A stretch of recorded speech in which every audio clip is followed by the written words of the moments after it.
Now for the matters you wrote about. It is good for a man not to have sexual relations with a woman.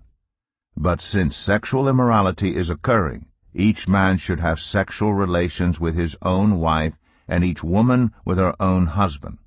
The husband should fulfill his marital duty to his wife, and likewise the wife to her husband.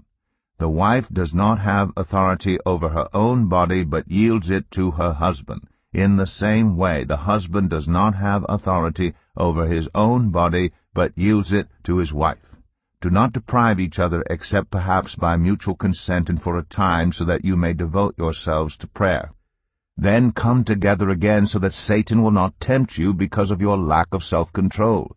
I say this as a concession, not as a command. I wish that all of you were as I am. But each of you has your own gift from God. One has this gift, another has that. Now to the unmarried and the widows I say, it is good for them to stay unmarried as I do. But if they cannot control themselves, they should marry, for it is better to marry than to burn with passion. To the married I give this command, not I, but the Lord. A wife must not separate from her husband, but if she does, she must remain unmarried or else be reconciled to her husband, and a husband must not divorce his wife. To the rest I say this, I, not the Lord. If any brother has a wife who is not a believer, and she is willing to live with him, he must not divorce her. And if a woman has a husband who is not a believer, and he is willing to live with her, she must not divorce him. For the unbelieving husband has been sanctified through his wife, and the unbelieving wife has been sanctified through her believing husband. Otherwise your children would be unclean, but as it is, they are holy. But if the unbeliever leaves, let it be so. The brother or the sister is not bound in such circumstances. God has called us to live in peace. How do you know, wife, whether you will save your husband? Or how do you know, husband, whether you will save your wife? Nevertheless, each person should live as a believer in whatever situation the Lord has assigned to them, just as God has called them. This is the rule I lay down in all the churches. Was a man already circumcised when he was called? He should not become uncircumcised. Was a man uncircumcised when he was called? He should not be circumcised. Circumcision is nothing, and uncircumcision is nothing. Keeping God's commands is what counts. Each person should remain in the situation they were in when God called them. Were you a slave when you were called? Don't let it trouble you, although if you can gain your freedom, do so. For the one who was a slave, when called to faith in the Lord, is the Lord's freed person. Similarly, the one who was free when called is Christ's slave. You were bought at a price. Do not become slaves of human beings.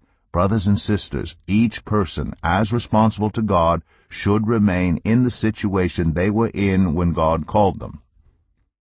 Now about virgins. I have no command from the Lord, but I give a judgment as one who by the Lord's mercy is trustworthy. Because of the present crisis, I think that it is good for a man to remain as he is. Are you pledged to a woman? Do not seek to be released. Are you free from such a commitment? Do not look for a wife. But if you do marry, you have not sinned, and if a virgin marries, she has not sinned. But those who marry will face many troubles in this life, and I want to spare you this. What I mean, brothers and sisters, is that the time is short. From now on, those who have wives should live as if they do not, those who mourn as if they did not, those who are happy as if they were not, those who buy something as if it were not theirs to keep, those who use the things of the world as if not engrossed in them. For this world in its present form is passing away. I would like you to be free from concern. An unmarried man is concerned about the Lord's affairs, how he can please the Lord. But a married man is concerned about the affairs of this world, how he can please his wife, and his interests are divided. An unmarried woman or virgin is concerned about the Lord's affairs. Her aim is to be devoted to the Lord in both body and spirit. But a married woman is concerned about the affairs of this world, how she can please her husband. I am saying this for your own good, not to restrict you, but that you may live in a right way in undivided devotion to the Lord. If anyone is worried that he might not be acting honorably toward the virgin he is engaged to, and if his passions are too strong and he feels he ought to marry, he should do as he wants. He is not sinning. They should get married.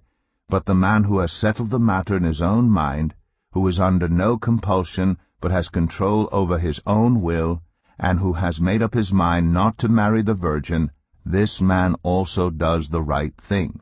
So then, he who marries the virgin does right, but he who does not marry her does better. A woman is bound to her husband as long as he lives. But if her husband dies, she is free to marry anyone she wishes, but he must belong to the Lord.